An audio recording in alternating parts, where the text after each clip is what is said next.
2015 का बैच था, लेकिन मैं पास आउट सर 2021 में हुआ, क्योंकि सर वो पढ़ाई भी नहीं करते थे, 30 पुण्य भरते ही थे, लेकिन 1 नंबर से कभी 2 नंबर से।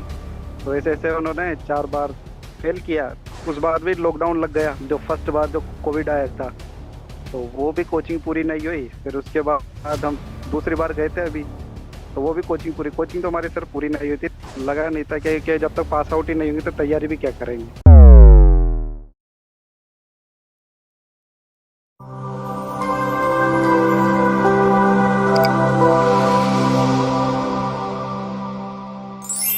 नमस्कार। एक बार फिर से आप सभी का टीएनसी के इस ऑनलाइन प्लेटफॉर्म में हार्दिक स्वागत और अभिनंदन है। और आज हमारे साथ एक बहुत ही शानदार रैंकर्स जिनके सफलता की कहानी सुनकर आप भी बहुत ही बड़े मोटिवेट होने वाले हैं। तो आज एक बहुत ही बड़ा रिजल्ट आया है एसजीपीजे आईएमएस का, मेडिकल कॉलेज ऑफ लखनऊ का, और उसके अंदर ऑल इंडिया 8th रैंक पाई है हमारे ही टॉप रैंकर्स ने।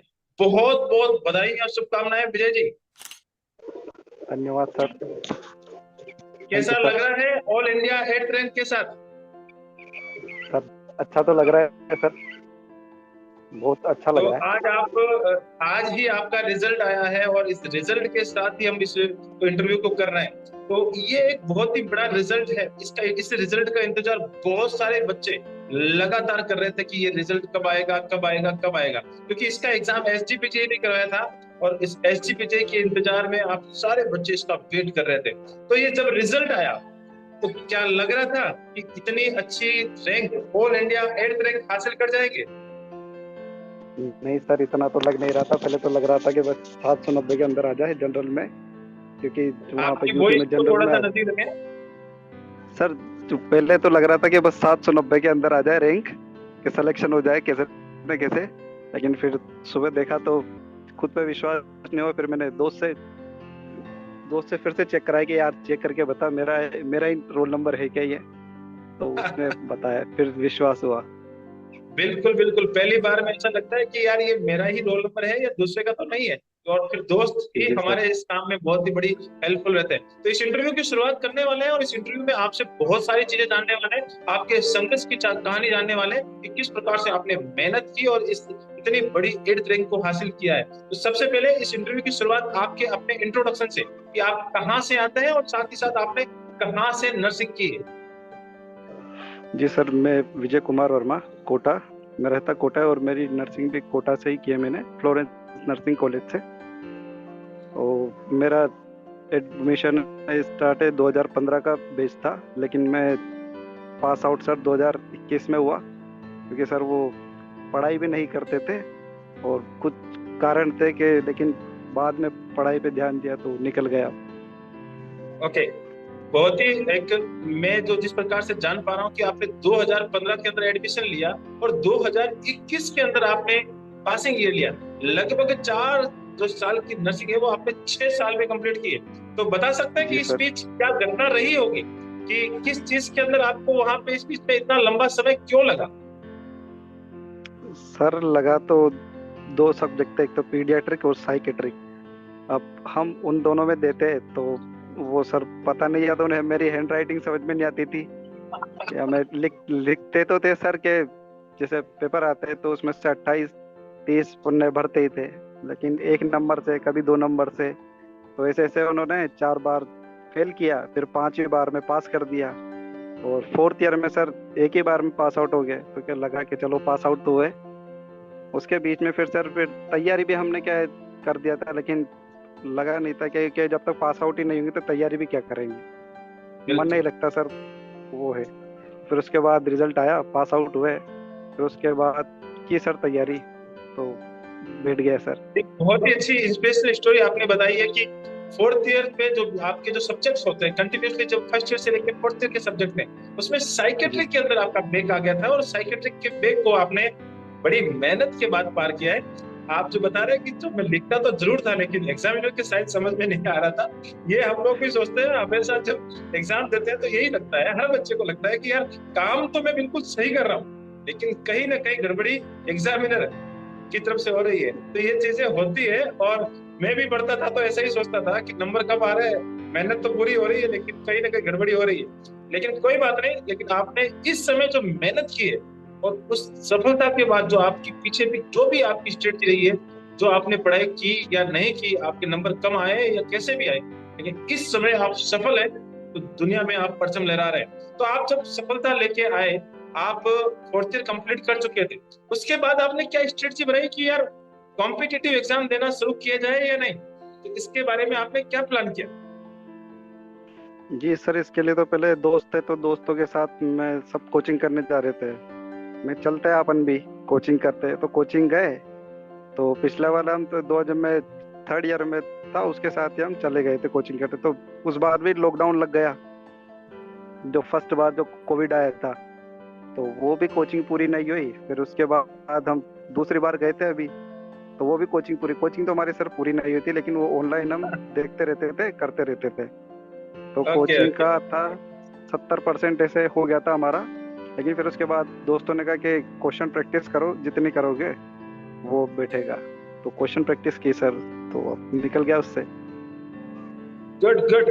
कोचिंग बिल्कुल भी आपने कंप्लीट नहीं की, क्योंकि बार बार आपकी सिचुएशन ऐसी बन रही थी जिसमें आपको बार बार कोचिंग को छोड़ना पड़ रहा था, कोचिंग कंप्लीट नहीं हो पा रही थी। और सीधी सी बात है कि हम जो इस तरीके से तैयारी करते तो बहुत सारी सिचुएशन ऐसी आ जाती है जिसमें हम लोग कंप्लीट नहीं कर पाते। और दोस्तों ने आपको बिल्कुल सही गाइडेंस दी कि मैक्सिमम अगर आपने जितना पढ़ रखा है उससे ज्यादा क्वेश्चन प्रैक्टिस पे ध्यान देंगे तो 101% आप एक बहुत ही बड़ी रैंक को हासिल कर जाएंगे। तो टीएनसी के साथ आपने लगातार क्वेश्चन प्रैक्टिस को आपने अपनाया और टीएनसी के साथ आप लगातार क्वेश्चन प्रैक्टिस कर रहे थे। तो टीएनसी के जी साथ सर। आपका जुड़ाव कब से हुआ? जी सर, मुझे ये हो गया, साल भर पहले ली थी मैंने जो ये नोट सेट था पिछला वाला, 2022 वाला, तब लिया था सर मैंने। तो मैं आपके टेस्ट भी देता रहता था। तो उस टाइम सर तैयारी भी नहीं थी, और तो उसमें भी मेरी रैंक बहुत ही बुरी रैंक आई थी। 27,000 कुछ ऐसे रैंक आई थी। मैंने ये नहीं होगा अपन से, लेकिन कंटिन्यू तैयारी रखी। मेरा एक मित्र है जो बहुत ज्यादा मेहनती है, तो उसको देख देख के मैं तैयारी कंटिन्यू रखी। मैंने कहा चलो पढ़ते रहो, कुछ ना कुछ तो मिलेगा ही सही।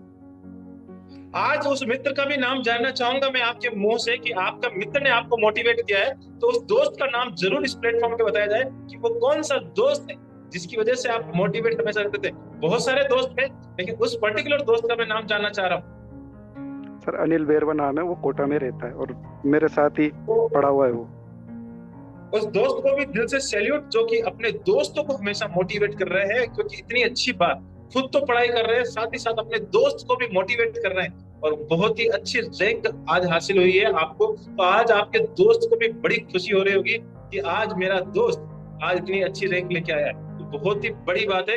तो मैं ये जानना चाह रहा हूँ कि आप पिछले एक साल से टीएनसी के साथ लगातार क्वेश्चन प्रैक्टिस कर रहे हैं, साथ ही साथ आपने जी सर। वीडियो एमसीक्यू पेज जो कि वीडियो रेस्टर जो आप आते हैं वो भी देख रहे हैं। तो जी टीएनसी के साथ कैसा एक्सपीरियंस रहा है आपका? सर, बढ़िया एक्सपीरियंस रहा है। पहले तो मैंने आपके सब्सक्रिप्शन वो 6 महीने वाली ली थी। तो फिर बच्चे कहते हैं कि ये सर है कि जैसे सब्सक्रिप्शन खत्म भी हो जाता है तब भी टेस्ट आते रहते हैं कि सर इनको क्या पैसे से मतलब नहीं है, कि जैसे रहते हैं ना कि 6 महीने की आपकी सब्सक्रिप्शन है तो उसके बाद टेस्ट नहीं आते, तो आपके चलते रहते हैं। हमारी सब्सक्रिप्शन खत्म हो गई थी, फिर भी आपके सर टेस्ट आते हैं, तो हम डेली कुछ करें ना करें लेकिन उसको देखते जरूर है। तो वो सर आपका बहुत, उसके लिए सर बहुत थैंक यू आपका।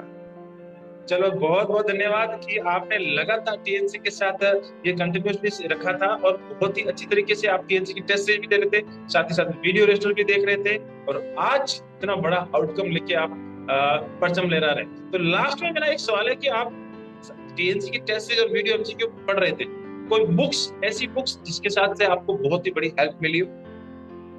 सर मैं टारगेट हाई के नोट्स देखता था, मैंने उसके क्वेश्चन नहीं लगाए, लेकिन मैंने पीआर यादव के सर क्वेश्चन लगाए उसके। ओके, तो जो वो मेरे बेसिक सर। बुक्स है आपने उनको फॉलो किया है, साथ ही साथ टीएनसी की टेस्ट सीरीज को कंटिन्यूअसली आपने फॉलो किया है।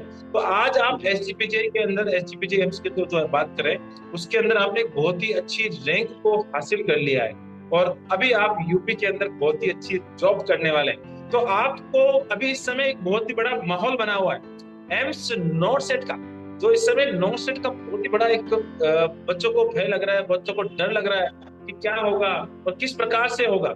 तो आपका सजेशन, जो कि आपका एक्सपीरियंस बहुत ही हट के एक्सपीरियंस है, फेलियर झेला आपने, बैक झेला, उसके बाद अपने दोस्त ने आपको मोटिवेट किया और आपने टीएनसी के साथ इतनी बड़ी रैंक को हासिल किया है। तो मैं आपसे जानना चाहूंगा कि जितने भी व्यूअर्स इस इंटरव्यू को देख पा रहे हैं, तो उन बच्चों को बताएं कि आप उनको क्या सलाह देना चाहेंगे कि वो टीएनसी के साथ हमेशा आगे बढ़ते रहे। जी सर, ये क्या पहले तो अपने नोट्स थे वो तो कंप्लीट है ही सही, और जैसे हम टेस्ट दे रहे तो वहां से जैसे अपने नोट्स में जो चीज एड अप नहीं है उसको मैं सर एड अप कर लेता था। और टेस्ट देते रहे। टेस्ट का क्या है सर, अपन को लगता है कि यार क्या टेस्ट दे के आलस आ जाते हैं सर कभी कभी, लेकिन वो क्या है, लेकिन क्वेश्चन देखते ही रहो, उससे क्या है सर, बैठता ही है कुछ ना कुछ तो आपके दिमाग में जाता ही है सर, और क्वेश्चन प्रैक्टिस नहीं छोड़नी है। ओके, बहुत ही एक आपने शॉर्ट के अंदर एक बड़ी चीज बता दी कि भैया आपके पास थ्योरी के नोट्स हैं, आपके पास बुक्स है, सब कुछ है। और बहुत बड़ी बात आपने एक चीज और बताई कि आलस भी बहुत आता है, लेकिन कंटिन्यूटी ब्रेक डाउन नहीं करनी है और हमेशा टीएनसी के साथ लगातार टेस्ट सीरीज देना है, वीडियो एमसीक्यू बेस्ड देना है। तो नोट सेट तो बहुत ही बड़ी छोटी चीज है, आप भी इस इतनी बड़ी रैंक को हासिल कर सकते हैं। तो इस इंटरव्यू सेशंस में आपने बहुत सारी चीजें जो इस व्यूअर है उनको बताई और बहुत सारे सजेशन दिए। इस इंटरव्यू सेशंस को अटेंड करने के लिए आपका बहुत बहुत धन्यवाद। आप हमेशा ऐसे ही आगे बढ़ते रहें, अपने माता पिता का नाम रोशन करते रहें, साथ ही साथ अपने दोस्तों का नाम भी रोशन करते रहें, साथ ही साथ टीएनसी का नाम भी रोशन करते रहें। जय हिंद, जय भारत, वंदे मातरम। Thank you so much. Thank you sir, thank you.